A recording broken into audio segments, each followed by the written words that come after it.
ಕರ್ನಾಟಕ ವಿದ್ಯುನ್ಮಾನ ಮತಯಂತ್ರದ ಕ್ರಾಂತಿಯ ಪ್ರವರ್ತಕವಾಗಿದೆ. ಆದರೆ ಸ್ಥಳೀಯ ಸಂಸ್ಥೆಗಳ ಚುನಾವಣೆಯಲ್ಲಿ ರಾಜ್ಯ ಸರ್ಕಾರ ಮತ್ತೆ ಮತಪತ್ರಕ್ಕೆ ಜೋತು ಬೀಳುತ್ತಿರುವುದು ದುರಂತದ ಸಂಗತಿ ಎಂದು ಕೇಂದ್ರ ಸಚಿವ ಪ್ರಹ್ಲಾದ್ ಜೋಶಿ ಹೇಳಿದ್ದಾರೆ. ರಾಜ್ಯ ಚುನಾವಣಾ ಆಯೋಗ ಇವಿಎಂಗಳ ಬದಲು ಮತ್ತೆ ಮತಪತ್ರಗಳನ್ನೇ ಬಳಸಿ ಸ್ಥಳೀಯ ಸಂಸ್ಥೆಗಳ ಚುನಾವಣೆ ನಡೆಸಲು ನಿರ್ಧರಿಸಿರುವುದು ಒಂದು ಹಿಮ್ಮುಖ ಹೆಜ್ಜೆಯಾಗಿದೆ. ದಶಕಗಳ ಪ್ರಗತಿಯನ್ನು ಕಡೆಗಣಿಸುವ ನಿರ್ಣಯವಾಗಿದೆ ಎಂದು ಅವರು ಟೀಕಿಸಿದ್ದಾರೆ. ರಾಜ್ಯ ಸರ್ಕಾರದ ಇತ್ತೀಚಿನ ಸಮೀಕ್ಷೆ ಕೂಡ ಜನರು ಇವಿಎಂಗಳನ್ನು ನಂಬುತ್ತಾರೆ ಎಂದು ಸ್ಪಷ್ಟವಾಗಿ ಹೇಳಿತ್ತು.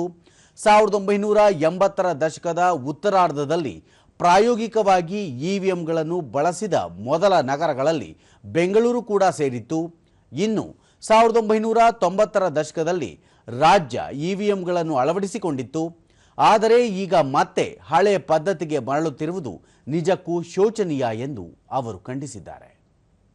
ವಿವಿಪ್ಯಾಟ್ ಹೊಂದಿರುವ ಇವಿಎಂಗಳು ಭಾರತದ ಚುನಾವಣಾ ಪ್ರಕ್ರಿಯೆಯ ಬೆನ್ನೆಲುಬಾಗಿ ಮಾರ್ಪಟ್ಟಿವೆ. ಆದರೆ ಕರ್ನಾಟಕ ಸರ್ಕಾರ ಇದೆಲ್ಲವನ್ನೂ ನಿರ್ಲಕ್ಷಿಸಿ ಚುನಾವಣೆಯ ಬಗ್ಗೆ ಆಧಾರರಹಿತ ಹಕ್ಕುಗಳಿಗೆ ಪೂರಕವಾಗಿ ಮತಪತ್ರಗಳನ್ನು ಅಳವಡಿಸಿಕೊಳ್ಳುತ್ತಿದೆ ಎಂದು ಸಚಿವ ಪ್ರಹ್ಲಾದ್ ಜೋಶಿ ಆರೋಪಿಸಿದ್ದಾರೆ.